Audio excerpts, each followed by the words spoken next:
আমরা বসন্তের মেলায় এসেছি, মানে আমাদের মধ্যমগ্রামেই হচ্ছে মেলাটা, আর হচ্ছে স্টেশনে হচ্ছে মেলাটা, আর হচ্ছে এটা প্রতি বছর হয় আর খুব ভালো হয়। তো অনেকবার এসেছি, তখন মেয়ে হয়নি, তো এবছরই আসলাম। আর হচ্ছে খুব ভালো লাগছে। দেখো মেলাটা খুব একটা বড় না, ছোটোখাটো, তো ভাবলাম যে ভিডিওটা করি। আর এই দেখো মেলায় চলে এসেছি আমরা, ভালো লাগছে। চলো ভিডিওটা দেখতে দেখো, তোমরা স্কিপ না করে।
যুগে যুগে চলবে মেলা, চলবে সব ঘুরাবে।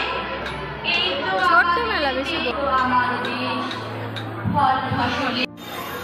গোলা খাবা গোলা? দেখলাম না তো, না ঠান্ডা লেগে যাবে। খাই না।